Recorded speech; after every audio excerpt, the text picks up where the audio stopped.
Ever catch yourself wondering about those moments in a story where you just know something bigger is brewing beneath the surface? Yeah.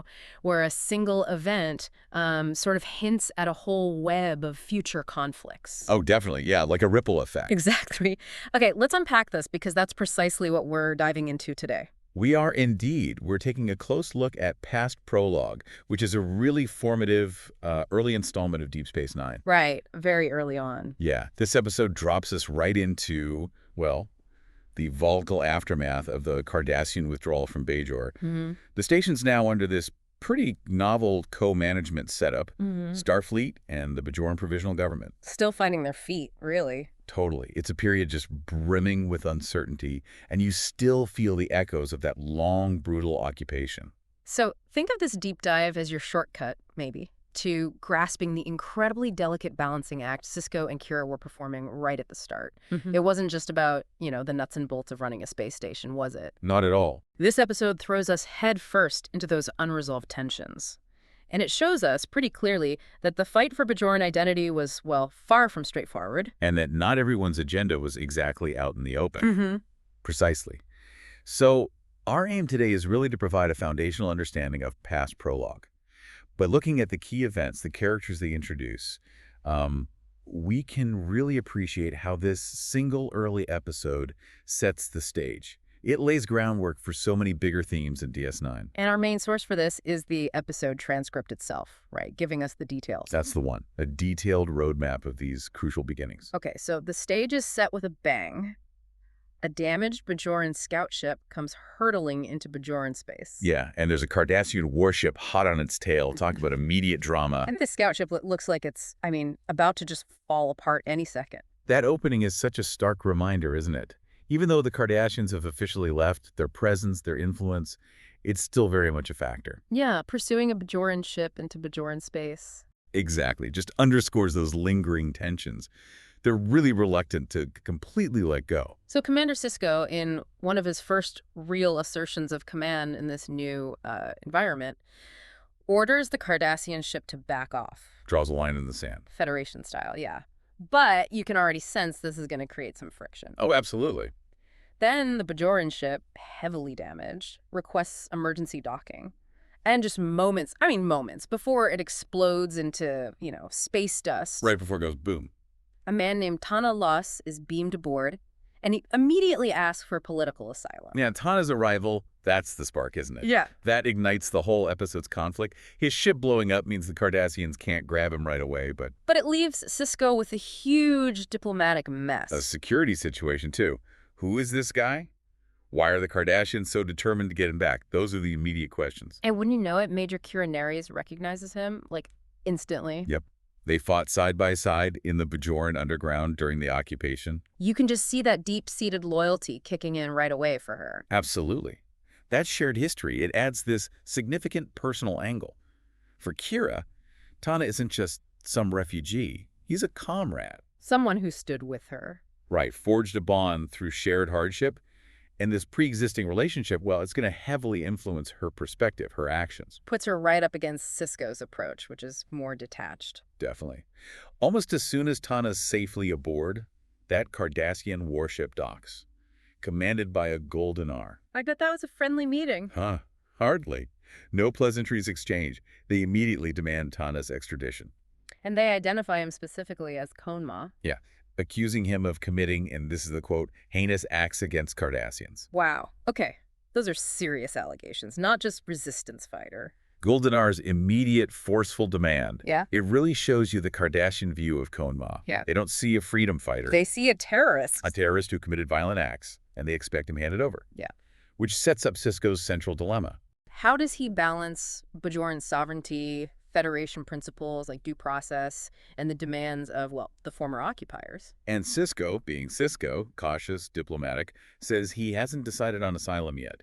He wants to investigate the Cardassian claims first. Which immediately puts him at odds with Kira, right? She feels this strong sense of obligation to Tana. She does. She is vehemently opposed to just handing Tana over. Why? What's her thinking? From her perspective, Bajor needs people like him. People from groups like Coma, maybe flawed in Cardassian eyes, but needed for rebuilding. Part of the resistance. Exactly. Individuals who risk everything for Bajor's freedom, and she thinks they still have a role to play. And this fundamental clash, Kira's deep Bajoran nationalism versus Sisko's more measured Federation approach, that's really the heart of this episode, isn't it? It is. Sisko's emphasizing unified command, station security, not letting potential terrorists use the station as a haven. Well, Kira's focused on Bajor. It perfectly illustrates the challenges of this whole co-management thing on DS9. Sisko prioritizes stability, rules, impartiality. Kira prioritizes Bajor's interests, her people's needs, even if that means, pushing back against Starfleet. And that difference, that tension, it's a theme that runs through the whole series, really, established right here. It gets even stickier when Kira, feeling strongly that Sisko is, mishandling things, maybe driven by her loyalty, Goes over his head. Yeah, she secretly contacts Admiral Rollman. That's a pretty significant breach of protocol. Wow. Okay. Yeah. What does that tell us about Kira at this stage? It underscores the depths of her conviction, doesn't it? And her willingness to take big risks when she thinks Bajor's interests are on the line. A deep skepticism of the Federation, maybe. Could be. Or just determination to protect Bajor's sovereignty as she sees it, even if it means undermining the chain of command. Definitely strains her relationship with Sisko further. Okay, now let's shift gears slightly. Enter a character who becomes fundamental to DS9's intrigue, Garak. Ah, yes. Plain simple Garak. The tailor. He makes his first appearance, seemingly just trying to strike up a friendly chat with Dr. Bashir at the Replomat. Seems innocent enough at first. But what's fascinating is how quickly Bashir gets suspicious. He almost immediately pegs Garak as, a spy. Well, Garak's introduction is just a masterclass in subtle manipulation, isn't it? Yeah. He's got this harmless, almost charming Cardassian exile persona down pat. But given the history, Federation? Cardassia? And Garak's deliberate effort to engage Bashir. Yeah, you can see why Bashir would be immediately worried. It establishes Garak's ambiguity right off the bat. Is he just a tailor, or... Or is there way more going on beneath the surface, which, spoiler alert... Right, and Garak doesn't just stop at casual conversation, does he? He subtly maneuvers Bashir into watching Tana and two other Bajorans who've arrived. Also Konma members. Yes. Yeah. And he frames it like, hey, let's uncover their plans together, all while using a suit fitting as a cover. A cover for what, exactly? Well, eventually it seems to be cover for his own clandestine meeting with some rather notorious individuals. Classic Garak. Always playing angles, operating in the shadows. Exactly. He involves Bashir, gets an unwitting observer, maybe a source of info, all masked by this friendly tailor routine.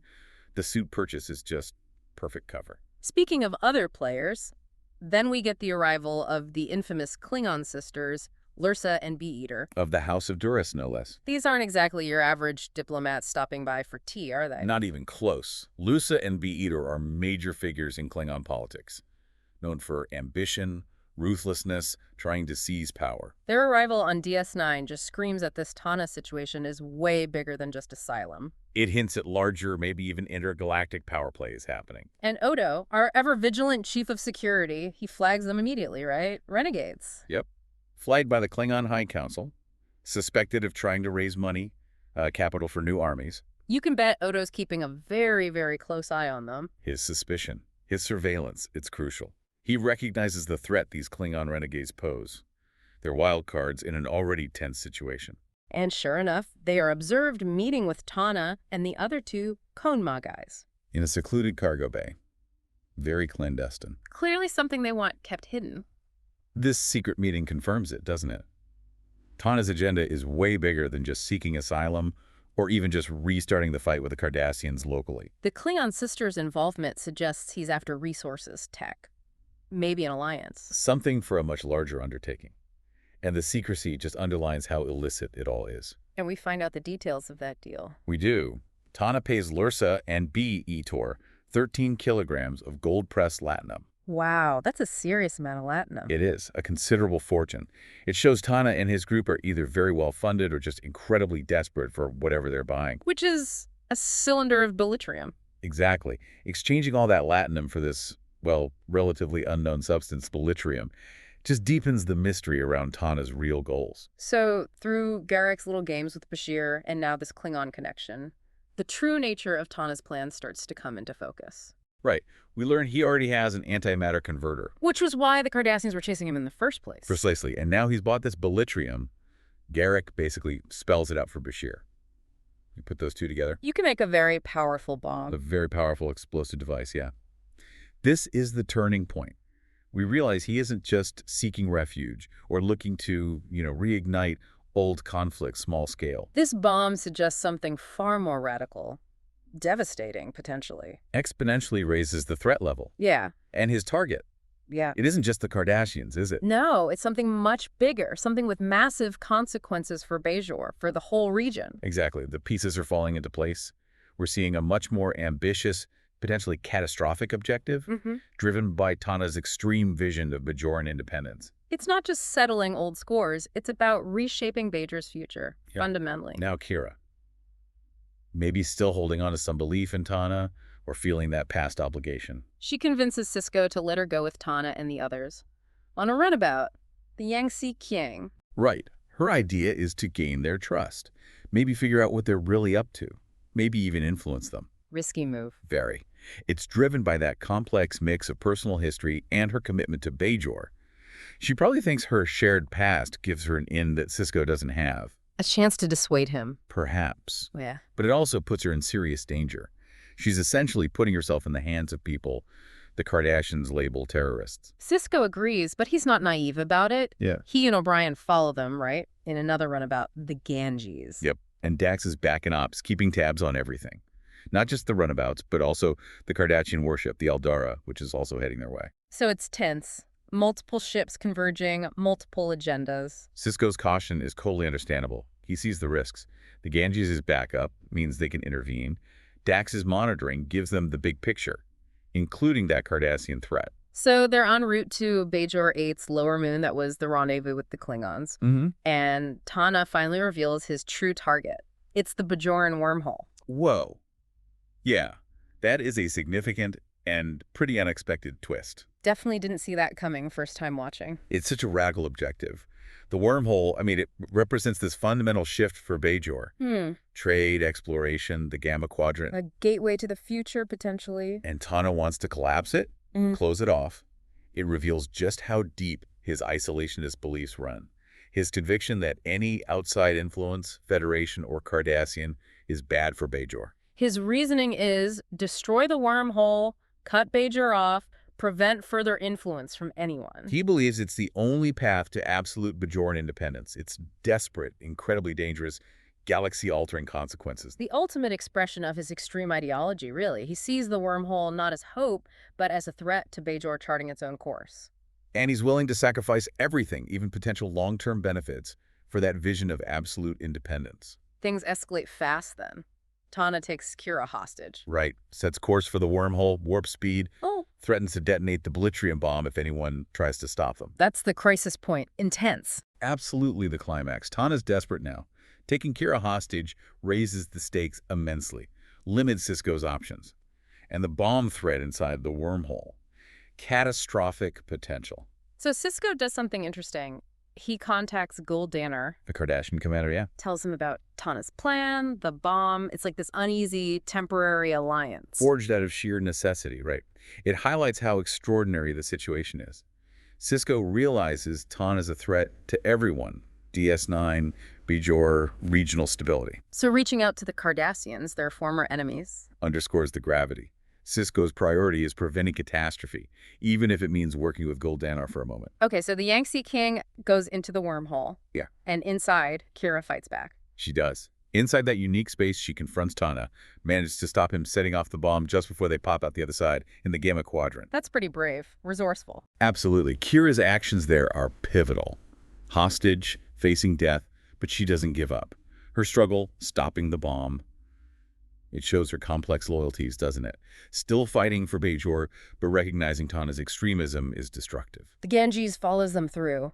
And out in the Gamma Quadrant, faced with Sisko's ultimatum plus the Cardassians arriving. Tana finally gives up, surrenders to Kira. To Kira specifically. Yeah. Hands his weapon over to her, his former comrade. Maybe it symbolizes, I don't know, a recognition that the struggle has changed, that his path isn't viable anymore. The end of the immediate threat, anyway. Back on DS9, Tana's arrested, and Kira has this moment of reflection. Thinking about the difficult choices she had to make, how Bajor is changing. And she tells Tana something like, the old ways no longer work. That line really encapsulates the episode's core message, doesn't it? Bajor's at a crossroads, moving from resistance and conflict to a future needing complex alliances, new realities. Her decision to effectively turn against Tana. It underscores those tough choices, understanding that clinging to past ideologies might not serve Bajor's future. So wrapping up this overview of PastPrologue, what are the really key things, the big takeaways from this foundational DS9 episode? Well, several crucial things get established, I think. First, you see those built-in tensions, Starfleet protocols versus Bajoran nationalism, embodied right there in Sisko and Kira. The co-management friction. Exactly. Second, we meet Garak. Enigmatic, manipulative. Signals right away this station is going to be a hub for intrigue. Plain simple Garak. Third, the complexity of motivations. Even characters you might initially sympathize with, like Tana, have radical, dangerous plans. And finally, fundamentally, the episode highlights the huge, potentially disruptive impact of the wormhole on politics, on everything, in both quadrants. PastPrologue isn't just a standalone story, it's crucial setup. Introduces major players, central conflicts. And that unexpected target, the wormhole itself, that really underscores the spectrum of belief on Bajor then, doesn't it? It wasn't like everyone agreed on the path forward. Precisely. Tana's plan shows there were Bajorans who saw the Federation, the wormhole, not as opportunities, but as threats to their idea of complete isolated independence. Yeah. It highlights those internal divisions as Bajor figures out his future. Yeah, grappling with freedom and its place in the bigger galaxy. Mm-hmm. Okay, so a final thought to leave you, the listener, with. Looking back at these early days, how do you think PastPrologue really set the stage for all the complex political, philosophical questions DS9 kept exploring? It feels like such a microcosm of the larger conflicts, doesn't it?